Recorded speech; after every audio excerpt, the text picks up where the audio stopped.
From the very beginning, God has been writing his story, a story of creation, fall, redemption, and restoration from Genesis to the Gospels. And now the story of good news goes forward.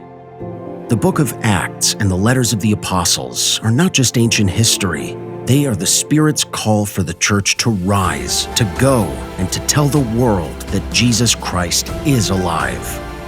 In Acts, we see the gospel unleashed, chains broken, hearts awakened, nations reached. And through the epistles, we hear the voice of God shaping his people, strengthening his church, and reminding us that the victory has already been won in Christ.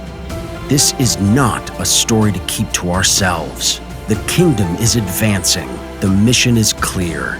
The power of the Spirit is still at work. We are the witnesses. We are the messengers.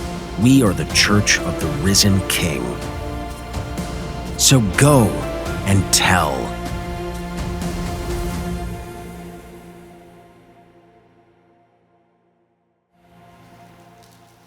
Well, good morning, Fountain Inn. Man, I always love seeing you guys every Sunday. Turn to Romans chapter 1. It's great to see you here today, too. God's doing incredible things week after week after week. And last week, getting to see several baptized here, but as a church, seeing 48 baptized over all campuses was incredible, and it's pretty cool. Yeah, definitely worth celebrating that. So cool to always see that life change exhibited out through baptism. Such a neat thing. And excited as he continues to work. And I don't know if I told you this last week, but I think we've had 22 baptisms at this campus alone since January, which is incredible. And just, that's like 8% of our attendance has been baptized here. So, all right, so the other 92%, that'll be next year. I don't know. But no, I'm excited. This is such a cool thing to witness and see. And if you're praying about becoming a member or you have questions about being a member, I know Judah mentioned this, but getting to know you coming up next week, I want to just encourage you to sign up to do that. Getting to know you is an event that you literally sit down at a table with another pastor, if not myself, and get to ask any question you want to ask.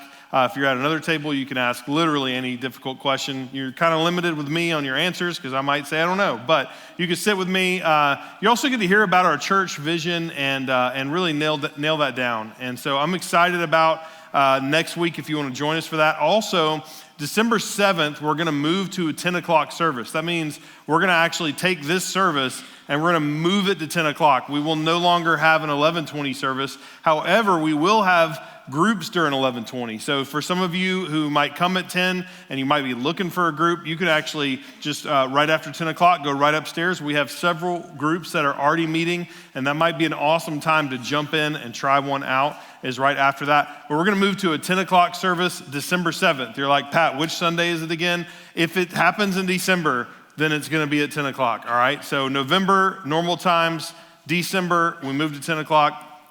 And I'm really excited about this. I feel like it's going to open up a lot of opportunities for us here in the community to reach more people. I know I talk to people all the time, and y'all may feel this way, like 11:20 can be difficult. And even Stephen last week was like, man, I put my foot in my mouth telling them to go eat lunch early if they come to the 10 o'clock service and not go to groups. But we do have groups here, and we're hoping that you'll be able to do both hours. I think that'd be great to do.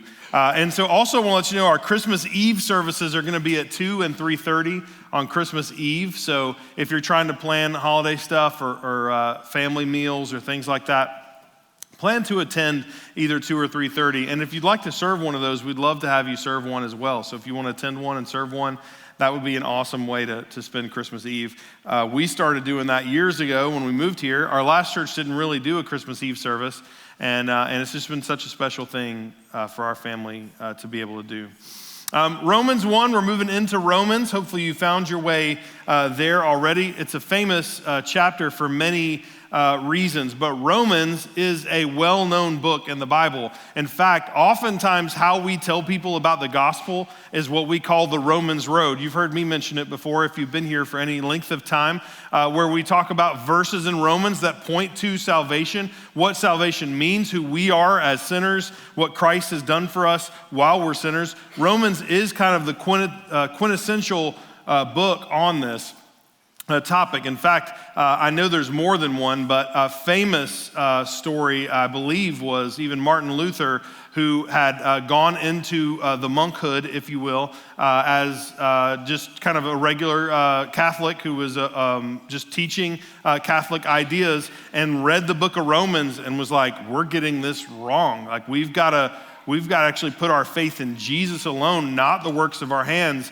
And through that whole process, actually started the Reformation. And one of the reasons why you and I are here is from guys like that who said, man, we got to believe the Bible for what it says. And if I'm reading Romans, this is what it says. Romans is written by Paul to the church at Rome. And in many ways, the church that Paul was trying to encourage, to kind of spur along, to help them and give them a theological background, give them kind of a grounding on who Jesus was, as well as address some of those big ideas that they have. If you haven't known this already, a lot of culture comes out of Rome, right? Like, Rome is a place where philosophies and thoughts are coming out of. And so Paul is actually addressing many of those thoughts in the way that he approaches the book of Romans. One of the reasons why Romans 1 is so popular is because he talks about what we call, in our language, general revelation. The reality that creation itself shows that there's a God. That's what we call general revelation. The whole world is aware that God exists because they can see the stars in the sky. They can see creation around them and know that we didn't just come out of nothing. This had to have existed somewhere, right? And Romans 1 kind of addresses that. I think one of the things that we celebrate as a church with our baptisms is, of the 22 baptisms that we've had, I believe, if I counted the numbers correctly, 11 of them have been teenagers, students that we've had. Man, it tells you how great our student ministry is. And I'm so thankful for Mary Austin, who leads that at our campus. She's also getting married this weekend, so that's pretty exciting for her. Yeah, we can give it up for Mary Austin. But I think that when we see trends in our culture, in the 90s, 90% of people believed that God exists. That number has gone way down since the 90s. But over the past few years, we've actually seen it kind of stop moving south and start to level, and if anything, maybe see a little traction. And a big part of that is because Gen Z is actually leading the way in their pursuit of the Lord and in their embrace of spirituality. Now, it doesn't necessarily mean that they're embracing organized religion in every single sense, but there is a hunger in Gen Z for truth. Because the world that we live in is really presenting an idea that is so far from truth. Gen Z seeing that. This is not working for us. This life that people are putting in front of us and asking us to live is not providing the fulfillment that it said it would. And so as a whole, even if they've articulated it this way or not, whether it's conscious or subconscious, Gen Z is going, we want some solid food, man. We don't want all this milky stuff that you're giving us. We want something real and something solid. And so we're seeing this kind of change happen in this. Romans 1, Paul really addresses this. He says, listen, the world shows you that there is a God that exists. We call this the cosmological argument. It's this idea that because the cosmos exists, because the world exists, because we can see that God exists, we have no excuse. And so our bottom line today is, you are without excuse, but not without escape. That though we are without excuse, we're not without escape. God has actually provided for us exactly what we need. Another way I would put this is, God hasn't hidden from us, we've closed our eyes. Oftentimes the world around us say, well, I haven't seen God move at all. I haven't seen God work at all. And man, it's impossible for you to say that. All we have to do is open our eyes and we can see God working among us. The fact that we exist at all, that there is any matter, that there are any planets, that there are any stars, that there are any galaxies, that there are any of us even here, the fact that we are here at all proves somebody had to put us here. Psalm 19 says this too: the heavens declare the glory of God. And the sky above proclaims his handiwork. Day to day pours out speech, and night to night reveals knowledge. Creation is not quiet. Creation is praising the Lord. In fact, Jesus even put it this way, right? When Jesus is being praised as Hosanna, and he tells the people, if they don't praise me, the rocks will cry out. Creation itself is praising the Lord. Every single day, every time that sun comes up is another new mercy. It's another reminder of another day of God's grace, another day that God has given us. And though we stand before God guilty, we don't stand before him helpless. And so I'm going to kind of read this passage here a little differently than maybe what we normally would, because I'm going to come back to verse 16, but I want to skip ahead and talk about verse 21. And the reality is, in these verses in 16, we talk about the gospel. We're going to end on the gospel today, but he brings us to this reality that the heavens are declaring the glory of God. We ourselves are not without excuse. That man on an island who lives by himself, who has never met another human being on the planet, he is without excuse because he can acknowledge at least that a God exists. And so it's us, the burden is on us to be able to share the good news with him. The burden is on us as Christians to say we have the hope of the gospel that we can bring and share with those who are aware that God exists. And yet there is an exchange. And that's the first thing I want us to notice is an exchange. Let me read verses 21 through 23. He says, "For although they knew God, they did not honor him as God or give thanks to him, but they became futile in their thinking, and their foolish hearts were darkened. Claiming to be wise, they became fools, and exchanged the glory of the immortal God for images resembling mortal man, and birds and animals and creeping things."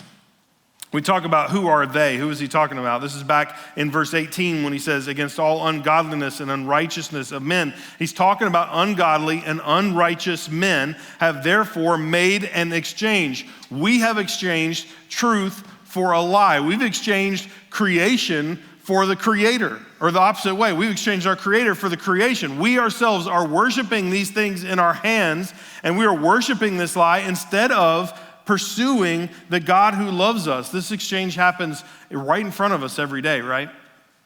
We see it in our pursuit of money or attention. We see it in even how we pursue success in this life. And some of you even had experiences with people in this world who will lie and cheat or gamble their way to the top instead of having character and integrity and honesty in the way that they do their life and lead their business. That we ourselves are living in a world where we have exchanged the things of God for the lie of this world. We found our identity in anything but God, sometimes even in our jobs. Sometimes we try to find our identity in our own sinful choices, and yet God is saying, I am offering you something so much greater. I don't know if you remember Blockbuster. Some of you probably remember Blockbuster, and the ones that do remember Blockbuster are all at least in your 20s, right? You're not younger than that. Even though my kids probably saw a Blockbuster, they don't remember one. But Blockbuster was awesome, man. That's where you went on a Friday night. You go to Blockbuster and pick out a movie. Now I feel like I scroll through thousands of movies before I find one. But at Blockbuster, it was like, man, this is awesome. All the new releases would be on the walls and you'd be walking. Hopefully they have a copy of the one that you want so you could take it home. And if they did, you'd go ahead and grab that thing. And man, it was awesome. Like Blockbuster or any of those video rentals, that was an era we'll never get back, right? And here's the thing. Blockbuster at one point had 9,000 stores and was worth billions of dollars. How much do you think they're worth right now? Like nothing, right? But because the exchange that they made, they actually had an opportunity to buy Netflix years ago for $50 million and turned it down because they thought, that's silly. Why would we do that? We're the kings. We know how to do this thing. We've got it figured out. We're Blockbuster, man. Who's Netflix? Nobody's heard of them. We don't want to go that route. At the time, Netflix was actually mailing DVDs to houses. That's how you did it. Kids, y'all didn't even know that. But when Netflix started, we actually got DVDs in the mail, and you could sign up to either get 2 or 3 at a time, and you'd mail them back. And that sounds insane today. It does. But I promise you that was the reality. But the reality is they exchanged embracing an opportunity for what they thought was right. Now, Blockbuster would be a whole different company today had they pursued that, right? Had they bought Netflix. Maybe Netflix would be a different company, right? Maybe the world would be a different place. I don't know, I doubt it. What the reality is though, they thought in their own pride, they knew what was best for them. And they exchanged truth for a lie. Their bias actually in what they believe influenced the outcome of where they are today. And I think there may be one Blockbuster store left. When we have an exchange, let me tell you this, sin always trades down. Sin never trades up. You think, I don't know, man, like in my life, we're gonna overlook these areas in my life because, I don't know, they're personal to me or they're private to me, or maybe I don't wanna feel bad being called sinful, or I don't wanna walk in this. Let me just tell you, sin always trades down. It never builds you up. It never helps you. It's never gonna make your life better. Exchanging truth for a lie is never going to be a good thing for you. Embrace the truth of God. He says that very clear here. Although they knew God, they didn't honor him or give thanks to him. They became futile in their own thinking. That we ourselves have become futile in the way that we have exchanged eternity for the temporary. We've exchanged eternal things for things that have no purpose or no matter at all. We've actually decided we're no longer gonna worship the Creator. We've become slaves to the creation itself. God is offering us freedom. And so the opposite here, we think maybe the opposite of Christianity is atheism, but it's not. The opposite of Christianity is not abandoning God altogether. It's the acceptance of other gods in your life. You have accepted a lie. You have accepted to follow a false God in your life. Sometimes that false God is your own mind. Sometimes that false God is your own hubris. Sometimes that false God is the things in our lives that we feel like, man, I've got this under control. It's my own strength. That is false. God's strength is way better than our own strength. His ways are better than our ways. His grace is better than we could ever imagine. No person ever quits believing in God. They've just brought another God in its place. And I promise you that all of those gods are going to disappoint you. Every single one of those gods that you bring into your life are going to disappoint you. God has created you for a purpose. He's created you for a purpose and to bring him glory. That's what he wants. Years ago, there was like this trend in student ministries where you would take a penny and you would trade up for something, right? So that was kind of like people would knock on doors or they'd call their grandmas or whatever and they'd say, you know, I've traded up to a book. What will you trade me for that? Will you give me something greater than that? And sometimes you'd come back with couches or sometimes you'd come back with something bigger than that. I think sometimes I've heard people coming back with a car, started with a penny, kept trading up, came back with a car. And that was just kind of a fun thing people would do as fundraisers for student ministries, or if they were trying to get old couches to put in the student ministry room. I just always thought it was a weird choice to get somebody's old couch with holes and burn marks on it and put that in your student ministry area, but whatever. That's kind of what people did. And I feel like this exchange that we see happening here is the exact opposite of that. We're taking the ultimate greatest gift we could possibly have in a relationship with the Lord, and when we exchange that for the lie, we're constantly trading down. We're saying, how can I get down to that penny? How can I take this beautiful, wonderful, graceful thing that God's given us and trade it down to a penny? It's the exact opposite of what he's actually called us to. He said, listen, the result is actually an empty mind and a dark heart. Even at the end of that, he says, their foolish hearts were darkened. Their hearts became dark, and our hearts are dark without the light of the gospel. The light of the gospel illuminates our hearts. I actually love in 1 Corinthians, it says, for consider your calling, brothers. Not many of you were wise according to worldly standards. Not many were powerful. Not many were noble. But God chose what is foolish in the world to shame the wise. God chose what is weak in the world to shame the strong. God chose what is low and despised, and even things that are not, to bring nothing things that are, so that no human being might boast in the presence of God. Let me just pause for a second. We talk about exchanging. What's the biggest obstacle, the biggest hurdle when we're exchanging something for lesser value than what God's offered us? It's oftentimes the very thing that we hold on to. We are holding on to ourselves so tightly, our own intelligence, our own way of doing things, our own efforts, that we aren't willing to embrace what God has given us. You are not willing to surrender your life to God because you still think it's better in your hands than in God's hands. You've exchanged a lie for a truth in your life. And he's telling us here, it's actually great that God uses people in the world that probably others would seem as foolish. The disciples, whenever they would speak, people would say, well, I perceive they're uneducated. So I don't know what they sounded like, but it wasn't awesome, right?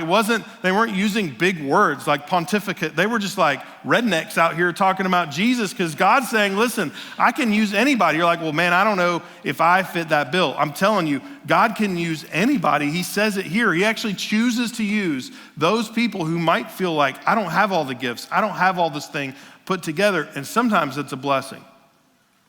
Because when we're leaning on our own intelligence, when we're leaning on ourselves, we start to exchange truth for a lie. And God is speaking to us with eternal words, and we're focused on fleeting thoughts and fleeting ideas. God's offering us eternal significance, and we're focused on what happened today or what happens this year or what happened a moment ago. I mean, some of us remember 2020, how consumed we were with COVID, right? And all that stuff happening. And now that's so far in the past for so many of us, right? Like some of us, maybe you still see some people driving around with masks on. I don't know. I thought they were crazy then. You're in a car by yourself wearing a mask. I still see some people doing that now. Like it's a little insane. I don't know if you're that person. Let me go ahead and apologize for, I'm just gonna go ahead and say I'm sorry. Because I'm sure I offended you. But don't drive with a mask on.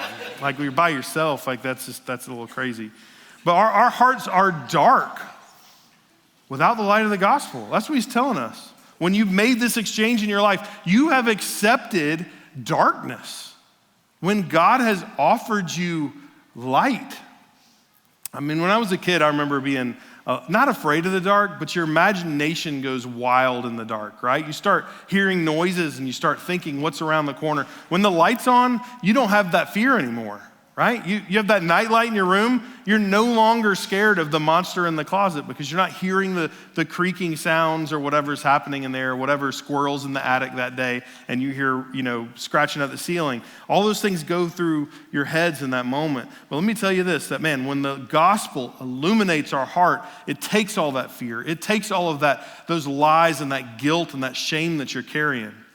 You see, people like to paint the gospel this way. Well, don't tell me that I'm a bad person. Don't tell me that the way I'm living is a bad thing. What Jesus is actually saying is, man, you have exchanged truth for a lie. You have made this exchange, and that foolishness is weighing you down. That darkness is weighing you down. What I'm offering is freedom. What I'm offering is to turn the light on so that you can see the answers to the question.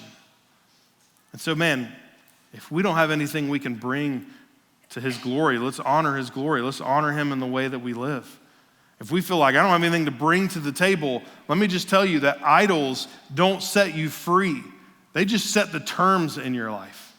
And Jesus frees you from that. Freedom only comes from the gospel. Freedom only comes from him, not when we chase satisfaction. It's counterfeit. The world lives a counterfeit life. My brother years ago was at a Georgia game, and I don't know if I shared this story before. I know I shared it with somebody recently, but he was at a Georgia game years ago and had a few extra tickets. And when you're walking in the game, there's always people out there that'll buy your tickets, or sell tickets and that sort of thing, little scalpers on your way in. And this guy offered him a lot of money, and he said, yeah, why not? I got extra tickets. I'm not going to use them and walk in the game. So he sold him some tickets, took a couple $100s, threw them in his pocket. And after the game, he went out to eat with some friends in Athens and gave the person one of the $100 bills. And they came back and said, I'm so sorry, Mr. Gillen. Usually we're supposed to call the cops, but this is a fake $100 bill. This is not real. And so it turns out that actually Teddy got several $100s that were completely fake money, right? And did for his tickets. Now, he wasn't going to use his tickets to start with, so for him, he kind of laughed it off. He's probably angry for a minute. He's here today, so you can ask him if you want to after the service. But man, that's how this life has offered us, right? Everything about that dollar probably looked right to Teddy when he got it from that guy on the street. Everything felt right about it, put it in his wallet. It fit in his wallet the right way, right? It was the right color. But when he went to spend it, it wasn't authentic. This is what Jesus wants for you and for your life. Not to trade or exchange something real for something fake. He's saying, I want something real for you. I want something honest for you. This is most certainly a heart problem. Skeptics will say, well, if God would just show up, if he would just be right here in this moment, if he would do all the things that I'm asking him to do, then and do these things the way that I do them, then I'll believe. And that's what a skeptic says. But honestly, even if God did all those things, a skeptic would still be a skeptic because there's a heart problem that's there. And the heart problem is that we need to surrender to the Lord. I'm on Instagram. I know we've talked about this. And not everything on Instagram is great. And sometimes you see people who post videos of a current person in politics saying something, and then they'll rewind and play a video from 4 years ago or 5 years ago of the same exact person saying something completely opposite, an exact 180 from what they're saying about the different presidents, right? So if it's their president, they will praise something. If it's a president that they don't think is their president, they will condemn that very thing. And this happens on both sides of the aisle. We take the same information and with our own bias, we try to create our own narrative so that it will fit the way that we want it to fit. And we do this all the time. Our hearts are so wicked that we will take all of this information that God has given us and we will say, I want to process it the way that I want to process it. And I'm going to believe the way that I want to believe. Whether or not my kids want to believe I'm their uncle or I'm their grandfather, I'm their dad. It doesn't matter what they believe about me. The truth exists that I am their father. When we start talking about the Lord and we say, well, I want to believe this truth or I want to hold this thing, we're exchanging this truth for a lie. And the truth is that you are made with a purpose. Every single person, you're made with a purpose. This is actually, I talked about the cosmological argument. The teleological argument says you are made with a purpose. C.S. Lewis said it this way: a baby feels hunger. Well, there's such thing as food. A duckling wants to swim. Well, there's such thing as water. Men feel sexual desire. Well, there's such thing as sex. If I find myself a desire which no experience in this world can satisfy, the most probable explanation is that I was made for another world. In other words, we ourselves have this innate desire and purpose in our lives to know that something bigger has to be out there. Tom Brady, obviously the GOAT, okay? I don't even care that much about NFL, all right? But Tom Brady, arguably the GOAT, he said, why do I have all these Super Bowl rings and still think there's something greater out there for me? He said, a lot of people would say, this is what it's about. I've reached my goal, my dream. But me, I think there's gotta be more than this. And it's not just another Super Bowl ring he's chasing. He realizes we're made for a purpose. God has given every single one of us, every human on this planet, a purpose on this life. This argument says this, as we look at this, that obviously God's created us for a certain reason. God's created our DNA with intelligence. He's created the world around us with intelligence. The world exists, the earth exists in this perfect habitable zone that if we were a little bit further from the sun or a little bit closer to the sun, life would not be able to exist. All of these things could not have been by accident, but by design. So we have to be reminded that we become fools when we make that exchange of wisdom for lies in our life. Now, I don't want to overlook this, but 24 through 27 we're not going to read. I'm going to skip to 28. But 24 through 27 may be the longest passage on homosexuality that's in the Bible itself, as Paul addresses that directly. As he goes from this exchange that we accept from a truth, or trading truth for a lie, he immediately starts talking about that. And if that is not more relevant to our day today, then I don't know what is.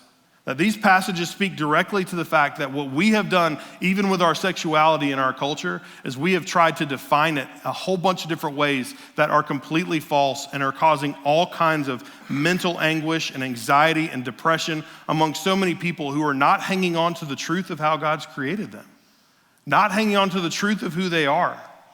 And Paul immediately addresses this. And he doesn't say they're outside of his reach. He doesn't condemn them and say, these are people who should burn here on earth and let's punish them. That's what people think, Christians think. We think about those who are different than us and think different than us. No, we want their hearts to be illuminated. We want God and the gospel to change their lives from the inside out. We want him to free them from the idols that they're worshiping in their life. And so Paul goes into this by saying all sexual sin is self-worship. All sexual sin is sin. It doesn't matter what kind of sin it is, but let me speak specifically about how this has been twisted and how people are exchanging truth for a lie. And that leads us to the second thing, the consequence in verse 28. I'm going to read 28 through 32. He says, and since they do not see fit to acknowledge God, God gave them up to a debased mind to do what ought not to be done. They were filled with all manner of unrighteousness, evil, covetousness, malice. They're full of envy, murder, strife, deceit, maliciousness. They are gossips, slanderers, haters of God, insolent, haughty, boastful, inventors of evil, disobedient to their parents. That's interesting, kids, isn't it? To throw that in there. Just saying. Parents, y'all can give them a little elbow right now.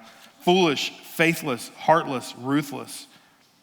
Though they know God, righteous decree that those who practice such things deserve to die, they do not only do them, but give approval to those who practice them.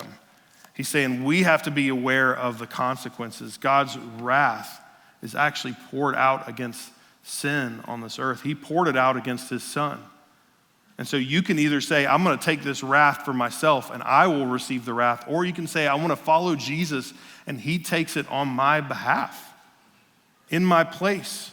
Because suppression isn't ignorance, it's rebellion wearing earplugs, right? It's like saying, I'm completely aware of the truth and yet I'm going to put earplugs on anyway, it doesn't matter. Have you ever had a check engine light on in your car and you're just like, I'll put a little black tape over it, it'll be fine, right?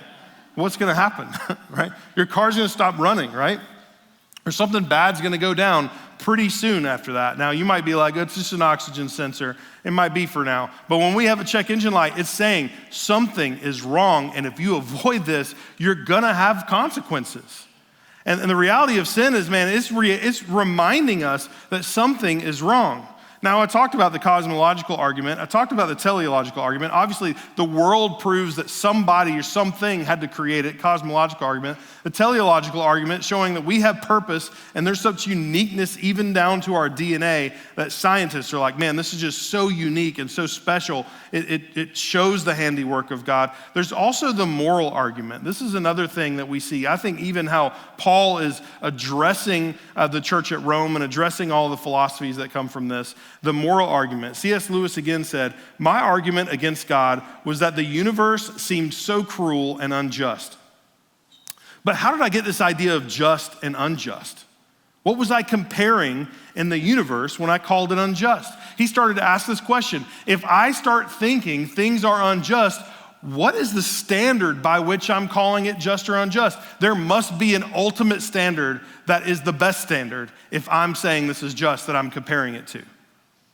The moral argument says we ourselves, the fact that we as people recognize and realize that morality exists at all proves there's a God. C.S. Lewis actually said those very words. When my argument itself collapsed in on itself when I started to say, the world is so unjust, how could there be a God? There has to be a God in order for me to know that it's unjust.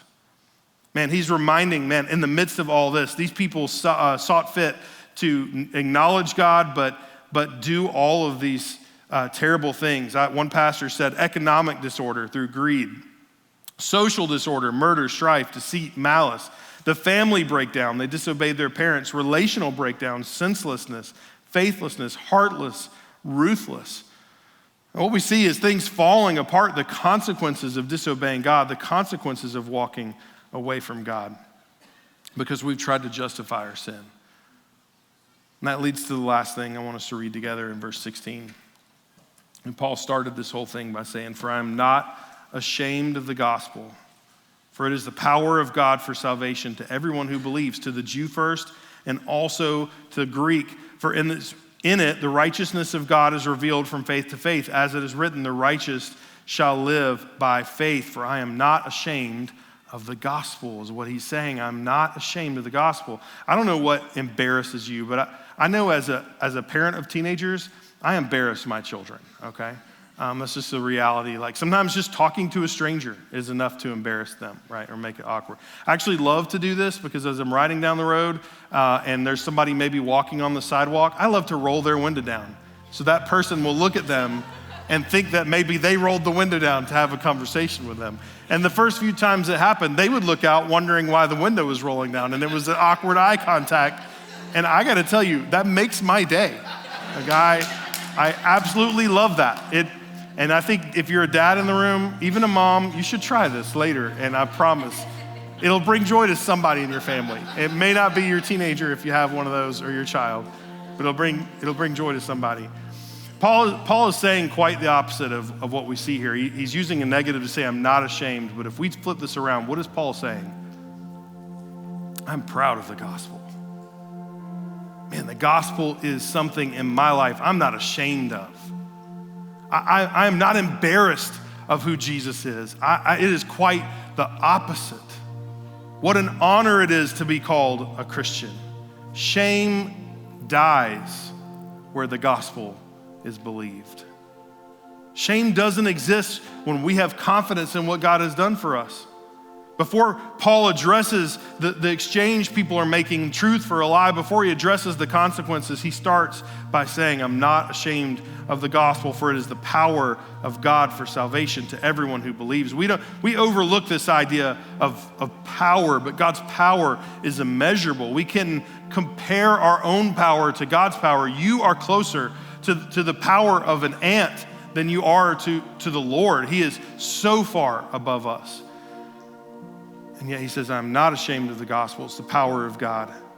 Man, I've got people in my life that I know are walking through sinful things in their life or difficult things in their life, and they're bringing these consequences on. They've exchanged this truth for a lie, and how do I approach them? How do I walk with them? How do I talk to them about who God is? Certainly we can start with talking about the world and how God's existed, or even the purpose if they have questions about their purpose, or even the fact that morals exist at all. Certainly those are things we can use to drive them to God, but it's the gospel that brings everything home.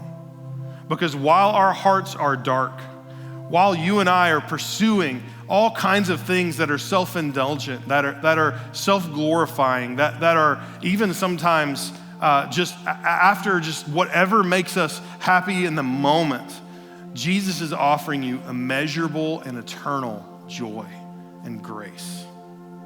Why would you trade that? Why would you give that up? Why would you make that swap? He's saying the swap that you should make is actually swapping this sinful, dead, dark heart for the life that the gospel offers us. So many people know Christians for the things that we're against. Man, this is the exact opposite kind of sermon for that. Let me let you hear me here. It's what we're for. We're for the truth of the hope that Christ offers us in the midst of our brokenness, in the midst of our pain. He says, just as I said at the beginning, we're without excuse, but we are not without an escape. And you can take that wrath on for yourself, or you can have confidence in what God has done in our lives. I don't know where you're at today, and I don't know if this clicked for you, but I pray that it does. I pray that there's somebody here that you would say, you know what? 22 isn't enough. How about one more?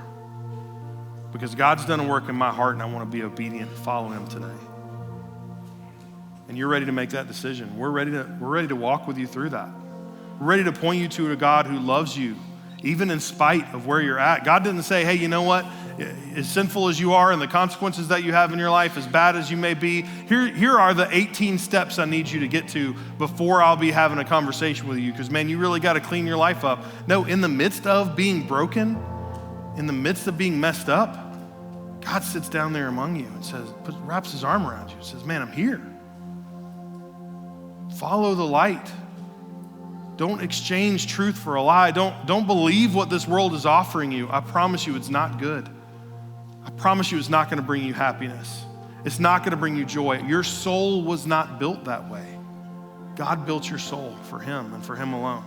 Pursue him. Christian in the room, man, this is a reminder for us of the hope that he put inside of our hearts, how he's changed us forever, the light that should live in there. The way that you and I should interact with the world should not be people who are walking around pointing fingers with angry faces. The way that we should be walking around living in this world is saying we have the answer to the hope that's within us.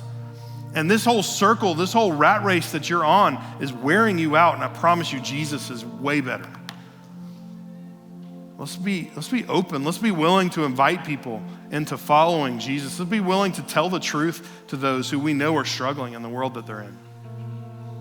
And not dislike them so much that we just let them struggle. But we care about them. We love them because Jesus loved them first. Let's pray. Father, I thank you for your word this morning, and I thank you for the love that you show us daily, hour by hour, minute by minute. I know I certainly don't deserve it myself, and I know that if I measured all the works of my hands, it would never even come close.